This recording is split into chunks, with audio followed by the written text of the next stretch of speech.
And so maybe the advice back to any small business owners is, hey, think of what's unique to you. It could be anything, and make sure even as you scale that that thing is still super unique and you continue as you move forward too.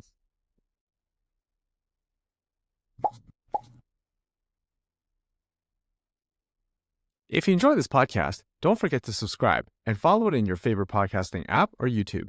It's the best way to avoid missing future episodes, and it helps the podcast tremendously. Welcome to the Unlock Potential Podcast. And if you're thinking about onboarding, driving employee performance at scale, we've got you covered. Today, we have Ted Blosser, co-founder and CEO of WorkRamp, one of the most forward-thinking companies in learning and development. Let's get started. Ted, thank you for being here, and we're so excited. Yeah, thanks for having me, Jesse. Hey, so why don't we give an intro? So what do you do and why do you do it? And I would love to hear your mission. Yeah, for sure. So I'm the CEO and co-founder of WorkRamp. So WorkRamp is a next-gen LMS, a learning management system. We like to say we're intelligent, integrated, and intuitive. We're really a new age learning platform for all things onboarding, training, learning and development, customer education, sales enablement, anything you can think about from a learning use case, we can do for top organizations around the world, ranging from the intercoms of the world to the Canvas as well too. So really excited about what we're doing on the L&D front, leading the charge, and excited to share a little bit more about what we're seeing in the customer base and our journey to get to this spot. Love it. No, that's a legit customer list. Like Canva's great and Intercom. And so how did you come up with this? Like what's the origin story? Yeah, for sure. So the origin story is my co-founder and I came from Box. We were good friends. We actually met on a ski trip back in 2011. We were stuck in a car together when the road to Tahoe got backed up, and we became fast friends after that. And when we left Box, we were basically saying, hey, let's go start a company together. But we were just very opportunistic about the different ideas. It's a lot like Jeff Lawson from Twilio, where if you heard his story, he was just looking opportunistically for untapped ideas and found Twilio. It's similar for us. We were looking for SaaS categories because we knew SaaS from our Box days really well. We were looking for SaaS categories that were not really disrupted, were ripe for disruption. People have maybe written off some categories as well too. We were looking at those. And that was really where we stumbled upon the learning category, and more specifically LMS as a $160 billion a year category in terms of overall learning spend. And no one we talked to was like dying about any brand in the learning category. So we said, hey, why don't we go build the next generation LMS in this category? And we've almost been doing this for a decade now, and have almost seen everything on the market now. And I think our vision has stayed pretty true over the last 9 to 10 years here. Love it. And it's such an important thing because you think about, in the end, any company, what is your greatest asset? It's your people. And then how do you grow and help them learn and onboard? It's definitely learning is key to everything. Totally. That's right. And if you think about, and it's that famous Andy Grove quote of, hey, your output as a company is the output, or as a manager is the output of your team. And really the highest leverage activity you can do for a larger team is training, learning, and development. And so if you think about where we sit in a technology stack, it's exactly that. Is how do you're putting your largest amount of resources, which is your payroll budget, towards your people, and how do you maximize that payroll budget? And it's really about how do you make sure they know what they're doing, they do it well, they do it efficiently, and they do it in a repeatable way. And that's really where L&D and training comes in across a bunch of different roles. It's great. So I know you guys crush it for big companies, and that's great. But let's take it back to the basics. So first principles.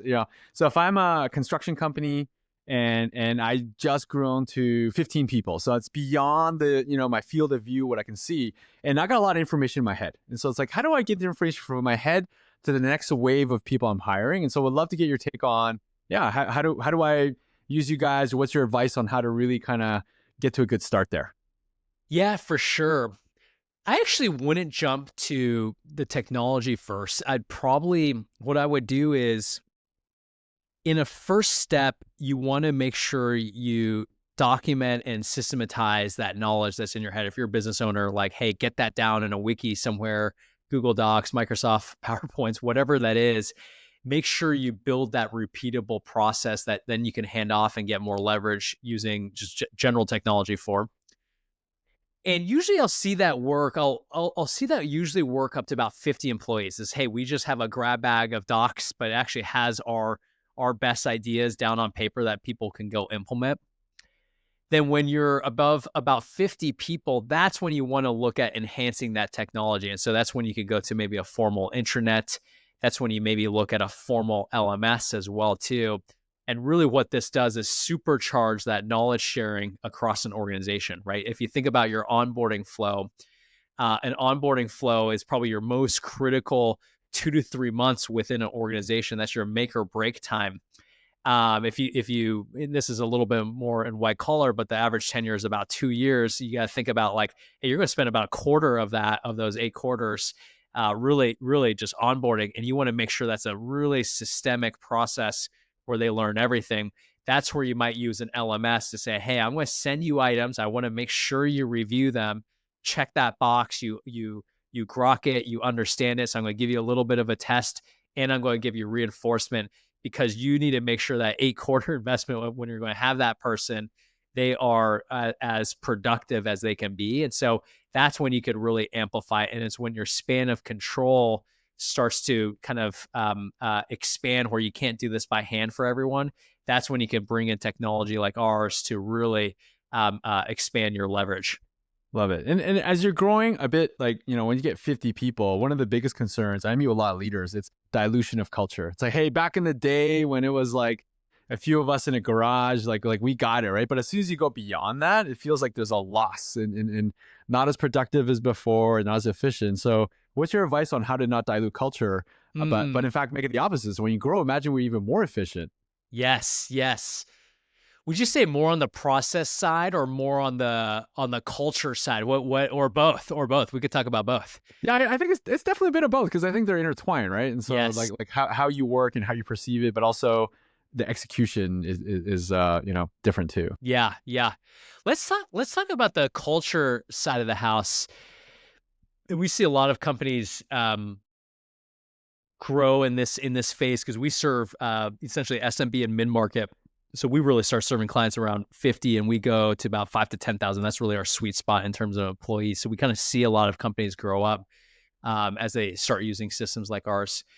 I think on the culture side, this is going to be a little bit out of the LMS, but you need to think. This is stealing this from Reid Hoffman. He talked about on Masters of Scale, really the cultural drumbeat within your organization, and every drumbeat is unique, but you need to have a drumbeat that's unique to you, and that's the way that you keep the culture at scale.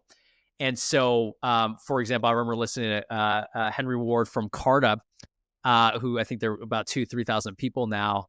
And his drumbeat was like one of the most famous ones he talked about was his show and tell meetings. I think they're like on Thursdays. Every Thursday, there's a show and tell meeting that he's had ever since they were a small startup, all the way to a couple thousand people. Love it. Jeffrey Weiner at LinkedIn has a cultural drumbeat as well too, in terms of his all hands as well too. I think on a weekly basis. And so, really, you want to make sure that, and even at WorkRamp too, our drumbeat is it's a little more unique to us from a remote first organization. Every Monday, 10 a.m., we have a jam-packed 30 meeting, all hands, no matter what week it is. And so that's our cultural drumbeat, where we get everything in there and can expand our culture from there. And so maybe the advice back to any small business owners is, hey, think of what's unique to you. It could be anything, and make sure even as you scale that thing is still super unique, and you continue doing that as you move forward too. Love it. Love it. It's part of your identity, right? And so it says the common lineage.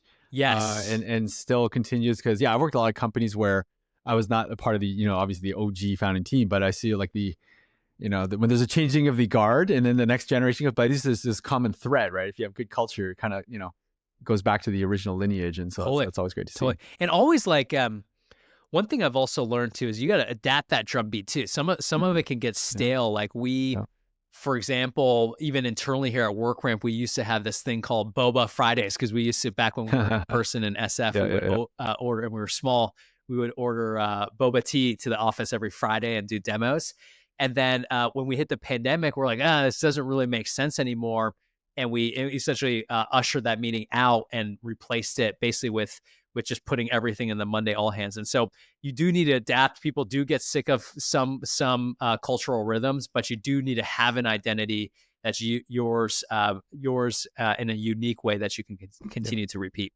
I love that analogy because I used to do dragon boating. And so the drum beat is what allows you to row the same direction. Because if we're all watching the person in the front, Yes, there's gonna be delays, and if you're not all rowing the same direction at the same time, it's a complete waste. You're just yes, you're gonna lose. yes, But this idea of synchronous, being synchronized, having harmony, even steering, like how do you that drum yes, beat is amazing. So I love that yes, analogy. exactly, exactly. I want to switch gears a bit. So when I think about L&D training, one of the things is how do you make it fun and engaging? Because it's like that's really important too, right? In the end, it's kind of like, oh man, is this just the job, or hey, how do we make it fun? And also would love to get your thoughts on certification because in the end, a lot of times we need to certify that the training happened and it was Yeah, correct, but also how do we make it fun? yeah, for sure. Maybe I'll talk through three phases, and I think we're about to head into the third phase, but I'll talk about the first two. Like, we were heavily involved in the second one, but I think everyone's going to morph to this third one here soon. So first, and this is going to be about training delivery. So the first phase was really, hey, I have coursework. This is like, I maybe hire an agency to create course, or I go buy a course from somebody. This is like, we've all done this. You sit in front of your computer, click through things, probably not paying attention.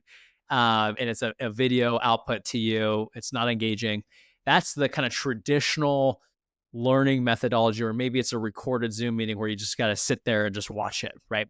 So that's kind of traditional way.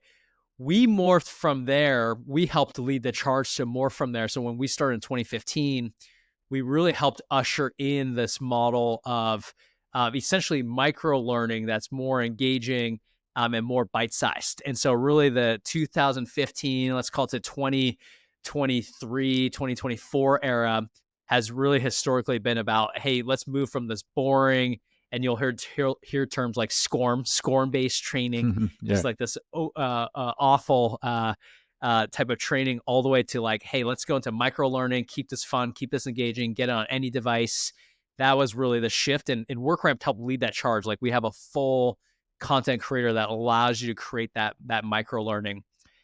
Then I think we're about to head into phase three, which I'm really excited about. We're going to help lead the charge here, which is taking that training and moving it into any modality leveraging AI. And so Nice. probably the simplest example thing about this is, hey, can you take an English course and move it to Spanish, right? You can now do that really easily, leveraging almost any off-the-shelf model now. But think about when you get presented a training, instead of saying, hey, I got to go take this training, the system will prompt you and say, hey, how would you like to take this training? Would you want it read to you in an audio format? Is that your preference? Would you like it in a visual format where maybe we play a video for you with an avatar that's talking Oh, to you? yep. Would you rather have this in a conversational format? Hey, I'll call you on the phone using a voice agent and actually read this to you, and you can interact with me. Would you want this in 5 TikTok style videos that are texted to you over the span of 6 days, right? You get to tell the system what's most effective to you. I remember I had a customer call me once and complain. It's like, Ted, why is your learning like so text based? I was like, well, that's what your instructor made. And she's like, I hate text based learning. Like, I am an No. audio learner. And Right. I didn't Right. know what to Right. tell her. I was like, sorry. It's like Yeah. they Yeah. wrote it in text. And it was a perfect example of, in this new model, you can transform any corpus of learning into any format that matches the learner how they want to learn. And so that's the phase I think we're about to head into the next That's a 5 game years. changer. That's a total game changer because we all learn in school, right? Yeah, to your point. Some people are more auditory, some people are more visual, some people have to write things down, some people have to experience. And so here it's kind of like meet people where they are, right? And teach the content in the way that they prefer. That's awesome, man. I'm excited for that. That'd be really cool. I'll give you a great example. I was talking to this customer earlier today who who basically says, "Hey, we paid an arm and a leg to this agency to create these great visual learnings, but the engineers hate it. They just want to read it. They're like, why? What's up with this expensive training you Yeah, created? yeah, They put all this time into it." It's just a simple example of like, hey, you could put all this money and effort into those most beautiful training, and it's just they like to learn in a written format, yep, right? And yep. so it's a perfect example where you just put the investment in the wrong area, and you have a much Yeah. better output there. Yeah, I don't know. I'm a Star Trek fan, so you know you have the universal translator, but here it's better. It's like the universal dimensional translator, right? So there's another Yes. dimension that you can choose, like the form factor of how to deliver it. So Yeah, for that's super sure. cool. And happy to address certification just really quickly on the tail end of that too, based off your initial question.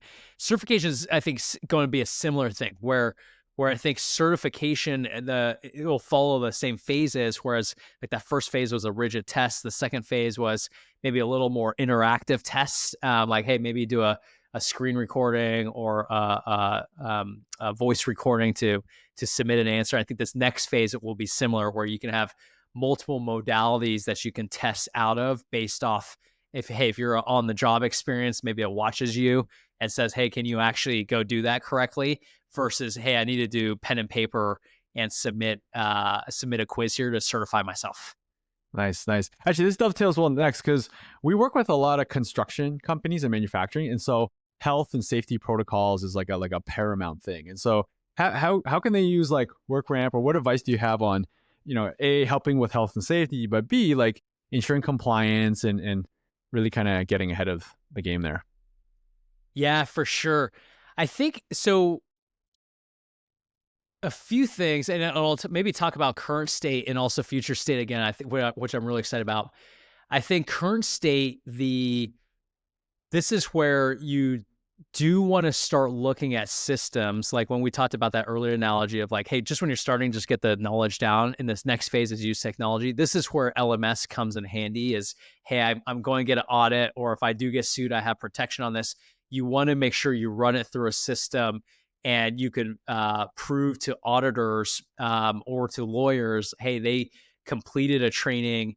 Especially this is more on the compliance side, and then on the safety side as well too. You just want to make sure, and that's more for personal liability, is or workers' comp is just making sure that they or worker safety, making sure that they have actually completed the training they were supposed to take. So you want record of that, want a system of that. That's pretty cut and dry. Definitely recommend that in current state. Future state, what I think is really interesting is what I just described is very manual, right? You probably have to have someone in the back office keeping track of that and assigning those. I think in the future state, back to the AI conversations, you're going to have agents that really you could deploy within your organization that just does that all for you. So you say, hey, this is a compliance agent.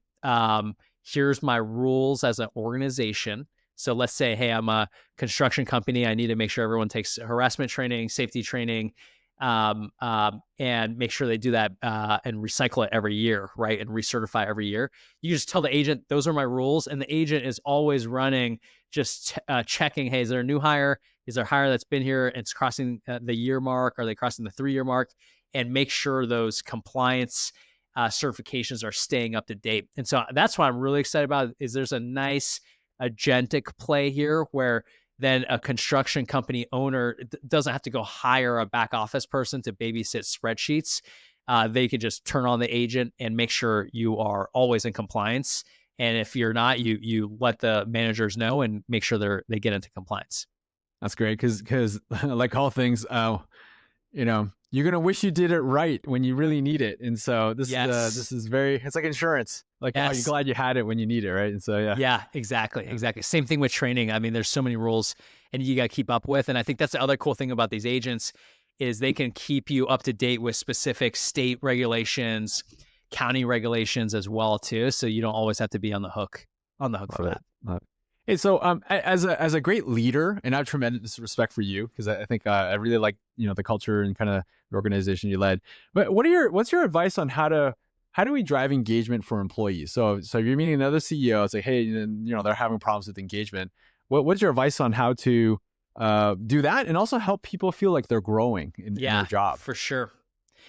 You know, my viewpoint's changed on this in the last couple years, and I'll talk about the shift. And I think what we have to get ready for is if you think about uh, basically 2016 through 2022, we were probably in a I would call it employee first environment where and I might be talking a little bit more on the white collar side here, but it was very employee first within organizations. And so from a culture standpoint, you were basically saying, hey, let's go make sure our employees are always happy so they stay at our company and they don't go to another competitor or another company. So those were investments in career growth. Those were things like increasing pay. Those are things like upskilling. So anything you could do, more time off to make an employee happy, that was really the job of the HR team. And that was what you thought culture was like, hey, I need to go make sure the employee feels good, because the justification was like, hey, the employee feels good, then the company is going to do well because they're happy, right? So there's really kind of a two-step process to back to company performance. Now, after 2022, I think the market is pretty obvious now. It's shifted to an employer first market now. Like a simple example, a canonical example I give of that recently is like Meta, who is probably the historically the most employee friendly environment, has now shifted more to the GE model, which is, hey, every year cut your bottom 5%, Right, right, which is I think a dramatic shift to say, hey, we are in an era where the employer has more power, and it's all about driving employer results first and foremost, and then it's the employee needs from there. So that's the era I think we're in. And now I'll answer your question. Is what you want to do is, I think employees know that that's kind of the new way that corporations are working now.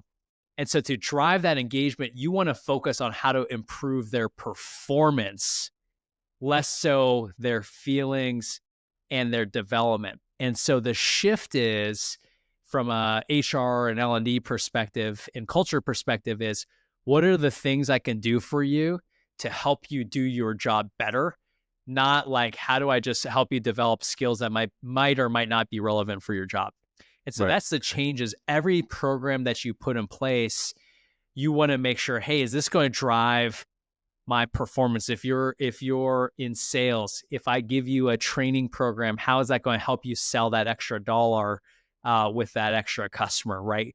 Versus, can I just send you to a conference for a week just because you wanted to go to that conference? And so that's the change in mindset. I think all people professionals, L&D professionals, need to go through in this new model where it's employer first, it's performance first now, and develop people, help them grow in the cause of company performance.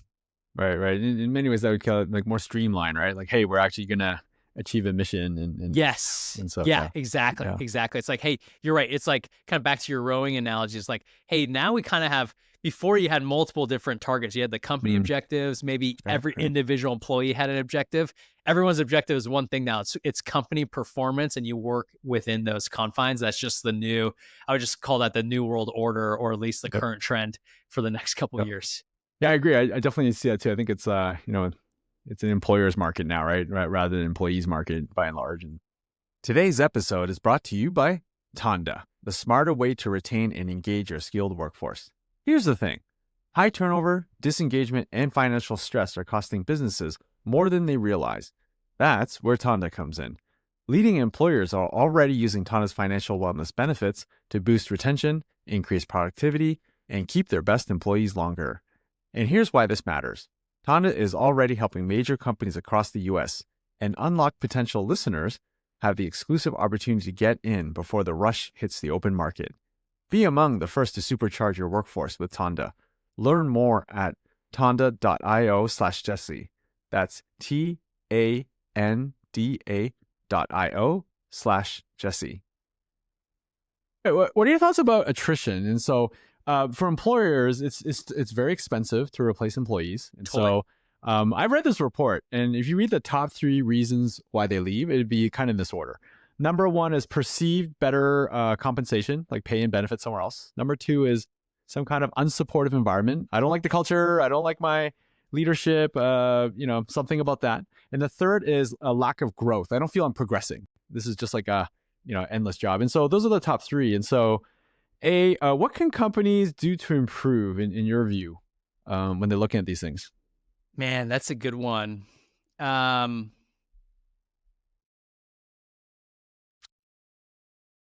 I probably would say, okay, let's take those 3. Like, what's in your control, what's out of your control. I think what's tough, and this is from the CEO lens too, and then putting myself in the shoes of managers, is like, look, managers are kind of working with one hand tied behind their back at all times because they have constraints. Like a CEO might not have as many constraints as they have like the board as a constraint.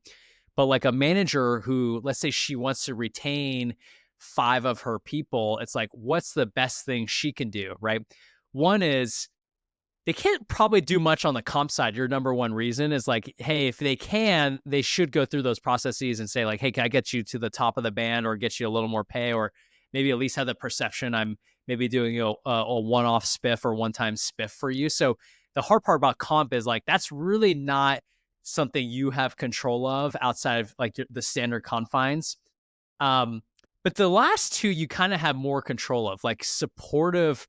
Basically, you were saying unsupportive environment. As a manager, you have direct control because that's the number one real true reason. Number one reason people leave is they just hate their manager. Right? They can't stand them every day, right? Because they control everything else from pay on down. And so, really focusing on like, hey, how can I be the best manager for this person?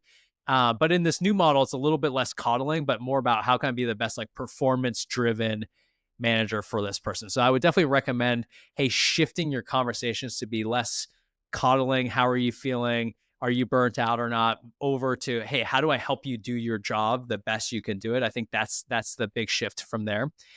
And then the lack of growth thing is really interesting. I'll kind of give um, an example here where there's I would say where we get in trouble on the lack of growth side is I think most companies do a good job of top performers and bottom performers, but don't do a really good job with the in the middle and having the frank conversations with them. Top performers are easy. It's like, yes, I'm going to go try to hook them up with promotions, give them more stuff to do. That's easy. Bottom performers, you kind of know how to manage them out. But this kind of, let's call it the middle 50%, is where I think a lot of managers fall flat of how do you give them more growth opportunities? Do you just kind of leave them stagnant? And I think that middle bucket, those are the people that are really leaving, right? And so you need to have frank conversations with them to say, hey, you're essentially middle of the road. If you want these growth opportunities, if you want me to give you these growth opportunities, you actually need to get to the top 25 percentile, right? So you need to push them harder. And I think what's hard is you leave all these people in the middle who are just kind of so, and you don't really give them growth opportunities. And so when they do exit surveys, they say, didn't have growth opportunities because they Yeah, weren't yeah. pushed to become better, right? And you got to decide to push them to become better. So in theory, you should always be pushing people either up or down and not leaving too many people in the middle. That's good. I never thought of it that way. You're right, because they're just getting left behind, right? And in fact, that's the bulk of your employees, right? The bulk of the people are gonna be in the middle, but Yes. you're not taking care of them, right? Yeah, So definitely, exactly. yeah, It's like, yeah, hey, they're not loud. They're not talking about anything. yeah, Like they're out of sight, out of mind. yeah. And you got to think about those team members. How do you make them even better and move them up the stack? So in this space, what is the most common mistakes that companies are making? Like what are some like you know trends or patterns you're seeing that hey look out for this, you know? Yeah, for sure. Um, I would say back to your original question is premature process optimization. And so as you're coming up and growing, I've seen a lot of smaller companies do some premature optimization, like, hey, I need to build the best onboarding path ever because I believe in onboarding. but you onboard like 3 people in a year. It's like, look, you probably have over optimized that process. And so I would say a big mistake is like on the front end is over optimizing a process on the front end. And I really tell customers like, hey, you should do this when it's a hair on fire problem. Is go kind of optimize your L&D and your onboarding and your training from there. And then I would say on the flip side, the other common problem is doing it too late, where you've kind of missed the sweet spot where it's a big inefficiency in the company that you're doing something the wrong way. I'll take a great example of enablement. It's just like, hey, we're at scale, we're a couple hundred people, but they don't know our product set or our service set that we're giving out to clients, and you're kind of still trying to wing it, and you're losing it. You're calling it, like the Clary CEO calls it, revenue leak. Hmm. You're having revenue leak because people actually haven't learned your product, learned your selling style, and you're too late on enablement too. And so, kind of to that previous analogy, you're kind of bad on. I usually see the common mistakes that they're either too early or too late, as the common mistakes by the time they get to buying, learning technology itself. So hair on fire is good, but body on fire is not, right? Like Yeah. that's too that's too deep. Right? Yeah. That's right. That's right. Yeah. Um, wait. What's your take on I used to be a VP, I didn't, software and other thing. And so leadership management is a big one. Like how do you Yes. grow leaders and there's frontline managers and so on, right? Executives, right? And so Yes. yeah, we'd love to get your kind of feelings on that space. Like how as a company as you're growing, you got to think about that too, right? So it's no Yes. longer CEO, everyone reports to them. It's kind of like layered. And so yeah, so what's some good strategy on the kind of layering and thinking about growing other leaders and Totally. that Totally. space? So so let's go back to the construction company analogy. I think when you decide you want to systematize the different processes, usually people start with onboarding, and then the second program I would recommend, I call them learning programs. The second program I would recommend is manager or leadership development. Because again, back to the Andy Grove quote, like that's how you're going to get the most leverage is making sure your managers are effective so that they could get the most out of their people. And so I highly recommend to companies like, hey, that's the second L&D program you should really build. Get onboarding, make sure people get into the company. Okay, that's easy, because you have all the materials there. And then manager development is the next program. And the recommendation I would give here is your knee-jerk reaction is like, okay, I need a manager development program, or I need to train my managers. And what I see too many companies do is they go bring in an outside consultant and they say, let's go buy some courses on leadership development. And it has like nothing to do with your culture and the way you do things. The best customers I've seen are when their leadership development programs are 100% unique to that organization. So usually built by the senior leaders, it's led by the senior leaders, and it's very relevant to your culture. When you bring in outside consultants, it's totally sanitized, and it actually kind of creates harm because then you train managers on different cultural aspects that are picked up from other companies outside of the company, and actually dilutes your culture over time. So my number one recommendation there is build the program from scratch. Yeah, feel free to bring in like a few courses or programs are like, hey, how do I just have a productive conversation? Those type of things. But the majority of it should be custom and relevant to your actual team members in your business. That sounds awesome. Yeah, because I'll think I'll call it National Instruments. It's a company I'm a huge fan of, and so I remember when I was graduating from college, I had an interview there, and they were like, "We promote within." Like I remember meeting the CEO, CTO, that directors. Every one of them was promoted. Like they started off as a rank and file employee and then worked their way up. And to your point, you see this culture of we're really big advocates of just not like executives and they're not hired from outside. It's promoted within. We want to grow Yeah. people and then their goal is like we want you to park your career here. Like we want you to Yes. be here an employee for life. And so that investment and then the idea of being organic, but also making it yours, because you can really see it. Even the recruiting, they're like, yeah, we require everyone to wear a suit. This is the only time you're going to need to wear a suit and tie. And so I was like, I interview a lot of companies. Like I never wore a suit and tie. I was like, this is the only one where they asked you to, and it was fun. It was like a part of their culture. But again, it's unique to them, right? It really really stands out. Yeah, for sure. Even look at the top companies in the world now. The succession planning lately of I'm just thinking of some of the top CEOs are all longtime employees. Bob Iger at Disney, I think he won that over a bunch of external candidates. You look at Andy Jassy at AWS, long timer. Satya, long timer. And so Sundar, long timer. I'm kind of naming all the tech ones, but Yeah, yeah. but you're right where you have homegrown leadership who understand the culture. You're seeing them be very successful as leaders. Yep. Yep. Hey, any advice on one-on-ones? And so I get this a lot. Like Jensen's known for the, hey, I don't do one-on-ones. I just do a group one-on-one. Yeah. But I want to get your take on, as smaller companies as they're growing, Yes. they Yes. should, some CEOs don't do one-on-ones, and some are they want to learn. And so, Yeah. what's your advice for them? Man, my viewpoint on one-on-ones have changed a ton. I'm actually currently testing out doing less. Actually, just read the NVIDIA book. What's it called? NVIDIA Way. And so my perspective is evolving a little bit. I think I'm more of a fan on doing them less frequently and making them more operational on the regular cadence with occasional conversations on career development.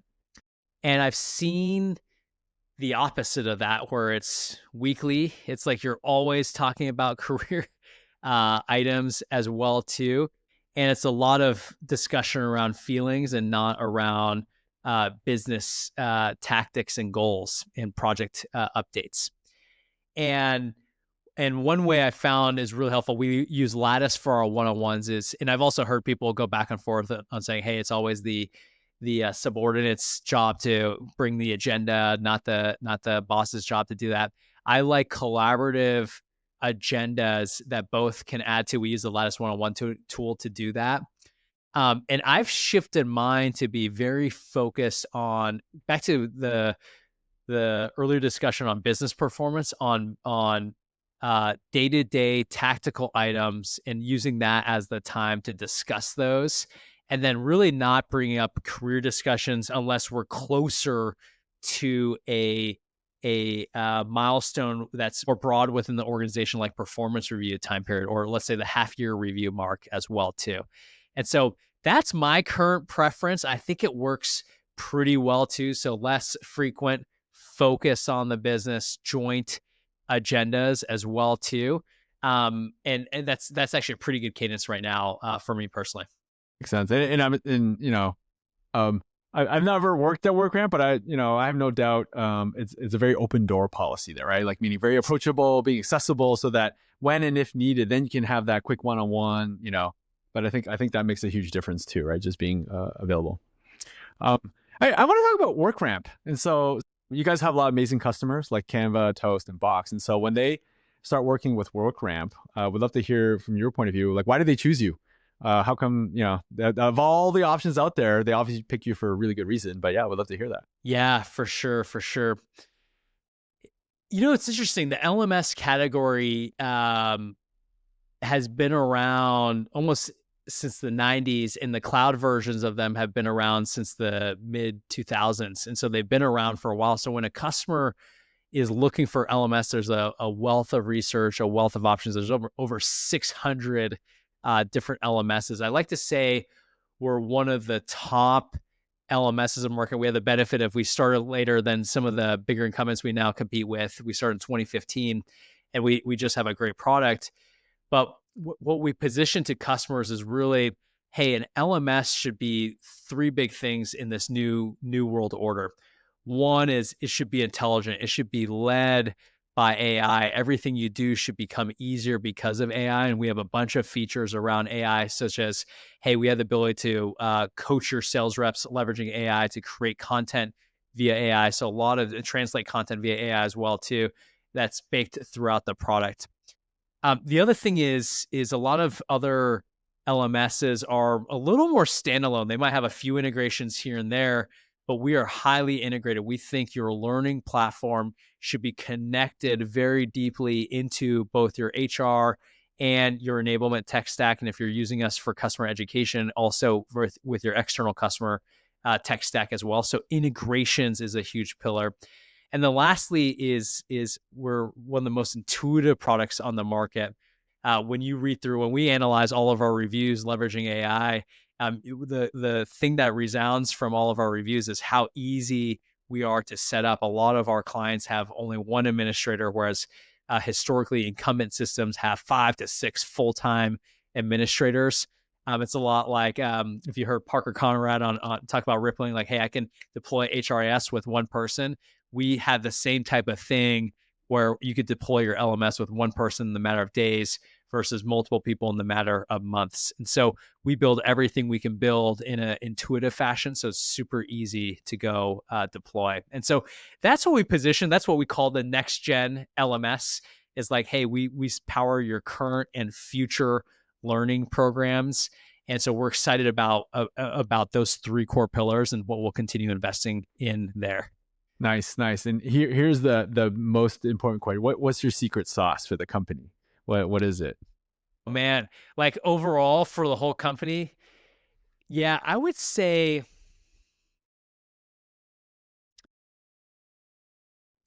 I'll talk about like the at scale players. Obviously, there's some small startups that might do this a little bit better, but the at scale players like WorkRamp, like we served over 2.5 million learners already.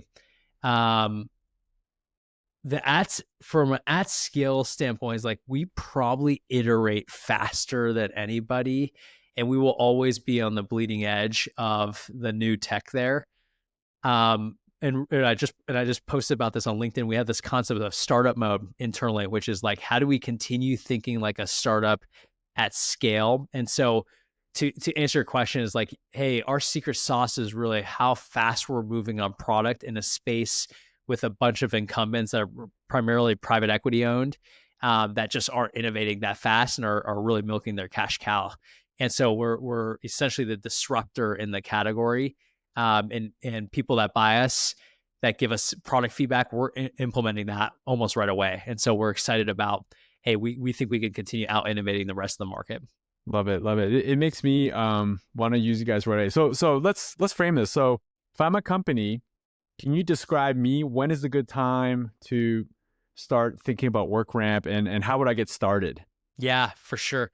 I think right around that 50-person mark, if you feel like, hey, I either have a regulatory requirement or I want to just make sure I'm tracking training for my organization, that's a great place to get started. And then what we have is not an AI sales team, but a real sales team that really consults with clients. Obviously, you can see at workramp.com and get in touch with us there. You can schedule automatically on any of our reps' calendars. And we'll walk you through like, hey, is this a good time to jump on board? And then basically walk you through how an LMS could impact your business and see if it's something that you wanted to implement.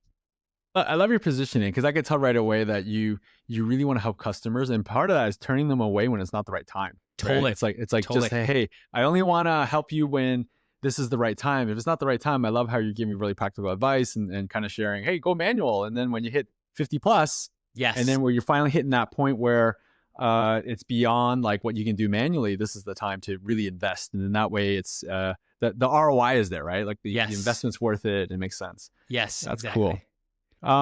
Hey, first of all, thank you for the time. It's been amazing. I'm sure a lot of CEOs would be really grateful. I have one final question for you, and that is, we're all about being a best boss. And so what advice do you have to give for CEOs in general, how to be a best boss?